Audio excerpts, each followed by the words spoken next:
needed, what type of the health needs, what is the burden of disease in different time phases after disaster. And this is slowly coming out of practicing medicine in the field. And it's not a theoretical discipline, which makes it very challenging to do here at Karolinska.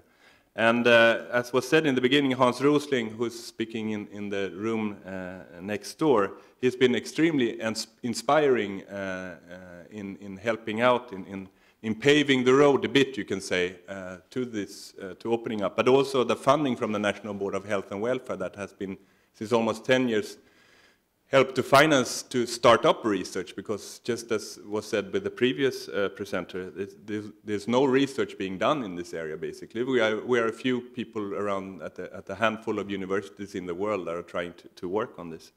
And Hans Rosling has, it's been an inspirer, and I think that's also with, when you choose a supervisor, maybe you shouldn't choose someone who only inspires, you should also choose someone who helps you to focus.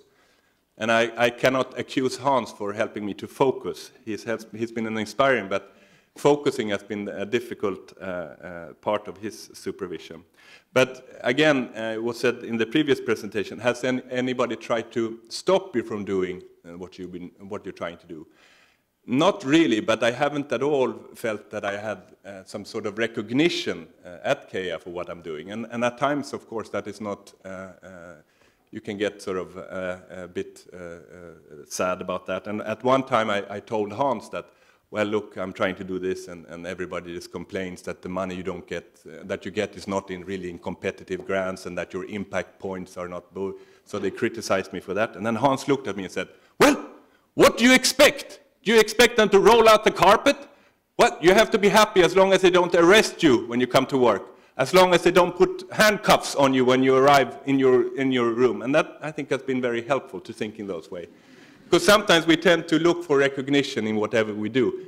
I think you should, rather than seek for recognition, you should try to do the stuff that you feel that you have come here to do. And you should try to find an environment where you get acknowledged, where your skills and your interests are acknowledged, and you identify partners that you can work together with. Of course, at times it will be rough, but as long as you have a clear idea what you want to do and why you want to do it, just do it. I think that's the my important message. It will be rough sometimes. And don't listen too much to other people who tell you this is good or not. They might be just threatened by what you're doing, that you're too good. So that would be my advice on that. And this person, very often, is a support to me. I get acknowledgement from this type of people that you meet around the world, and this is an old man that I came across when I was working in Pakistan after the earthquake. And humanitarian assistance, it's very paternalistic, because we want to help. We want to help the victims, and as more sort of helpless they are, the better it is for us, because really then we can get real acknowledgements. But really, how can I be paternalistic against somebody like this, who carries this very heavy case or a box on his shoulder, and he walks in his thongs, and he's heading up the mountains where there's snow? I think I mean, it reminds me of that my role is not to be paternalistic, it's not to force him down and force feed him, but rather to talk to him and try to understand what he needs to continue his life. It is not up to me to decide what he wants. And that, your methodology when you're assessing needs has to include what these people that are affected, what they need, and not what you think they need. And that is very often the problem with international assistance, that we think that we know what poor people want. We tend to think that poor people are stupid, but were they stupid, they would be dead. So and then of course local colleagues, as Dr. Jacques here on Haiti, it's extremely inspiring to work with local colleagues. And to understand us as a medical doctor, you have things in common. And that there is some sort of work ethics, even though people like Dr. Jacques had lost parts of his family and his house in the earthquake. It also reminds me of sort of, makes me feel humble. Very often people think that we rush off and we are the ones helping. No, these are the true heroes that actually stand up and do the work despite they have so much difficulties. So KI 200 years today, huh? And when you look on why KI was founded, it's very interesting to see that it was founded as an academy for the training of skilled army surgeons. So there was a purpose to make the surgeons or the armies or the soldiers that were injured to make them survive, not because they were human beings, but they were a tool for the king to win the wars. I think what I do today is I continue Karolinska's initial foundation, but we are working with as an academy for the training of skilled people going to the field to help other people who have been affected by disasters or by wars.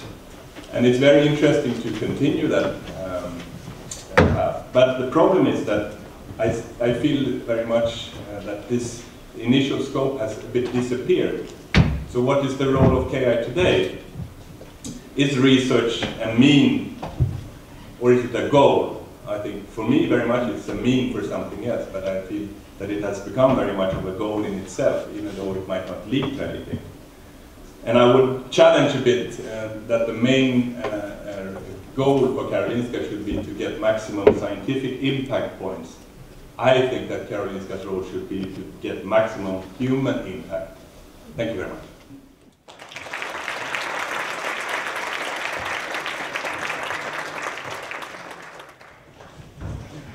Thank you. Questions, comments, questions, thoughts?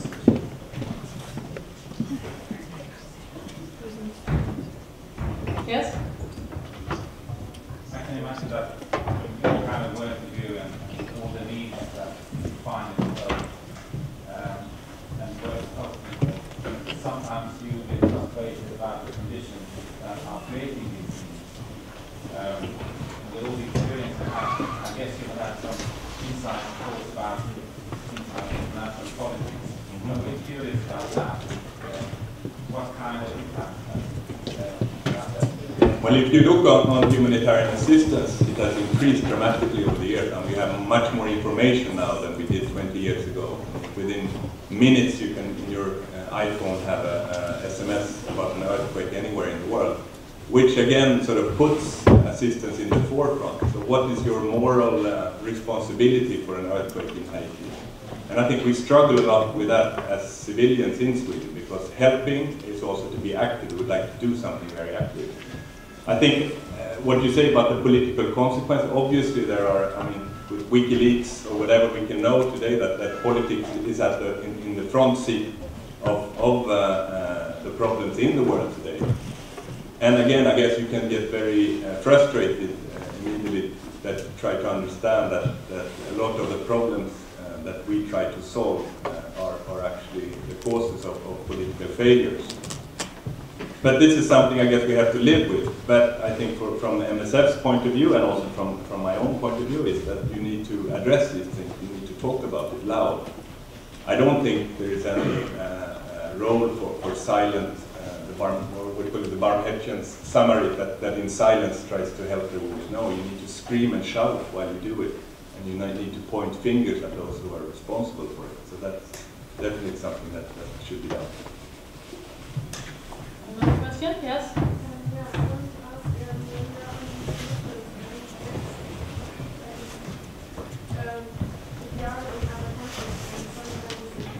For weeks or even yes. Keep it close to your mouth. Okay. And I wanted to ask if you work there for living and food, or if you get some kind of salary, because usually you have to feed a family as well. That would be very interesting for me. So. Well, I mean, if you go as a volunteer for MSF, you have a decent salary which you can survive on. I mean, it's nothing much, but it's at least a salary that you can live on.